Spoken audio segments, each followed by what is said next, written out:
Everything we've done at Sideshow, at one point, was an original. Someone's idea that they visualized, created, and turned into something. That was what Sideshow's genesis was all about.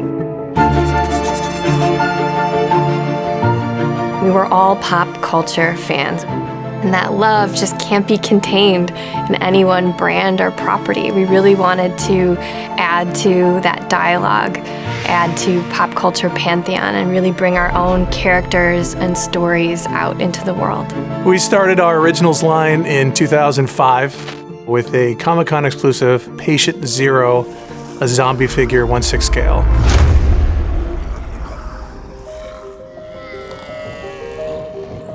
This line was really cool because it was our first avenue into expressing ourselves with our own characters.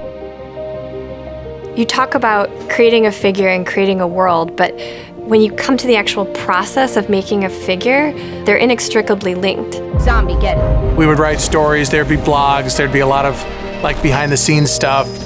There's so much landscape we can cover. The fact that you weren't tied to anything, you could really explore any avenue. Which led us to ask, what should we make next?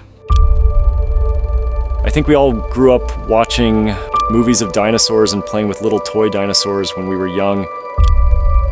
To all of a sudden be working at a place where we're producing really cool, almost museum-esque versions of these dinosaurs. It was awesome.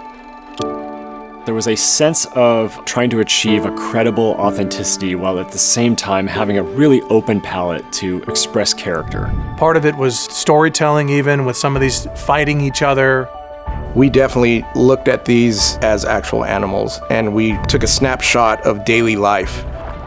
In that, we brought in a few people that were well-versed in both the science and were accomplished artists.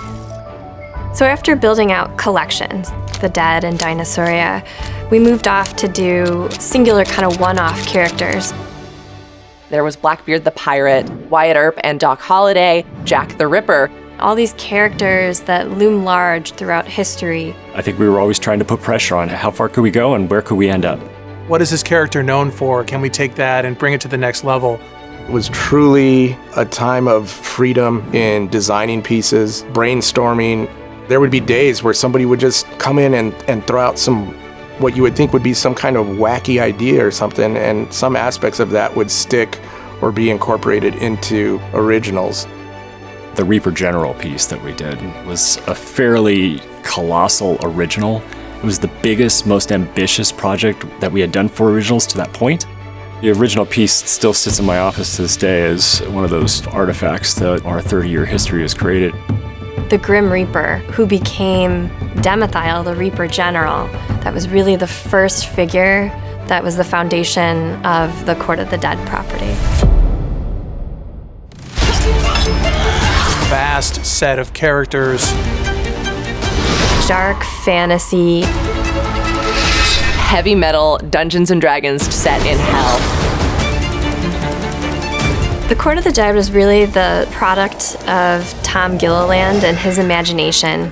Not only did we do statues and move into 6-scale formats, but we were able to do graphic novels and webcomics, officially licensed jewelry, and it just continued to grow from there. We went bigger and better in building out that property than anything we had done before then. I think a lot of that, for a lot of us, really kind of culminated at Comic-Con when we had just that beautiful Court of the Dead display. And just walking through there and knowing, there's a real sense of pride there of creating all of these things. The studio now has this wonderful opportunity to let innumerable other creatives also express similar passion projects. The story doesn't stop where Sideshow leaves off. I hope that the collector picks up that story and continues and builds on that in their own mythology. It's beyond something that's sitting in your living room or on your shelf somewhere. To see that impact feels like we're really doing something very special.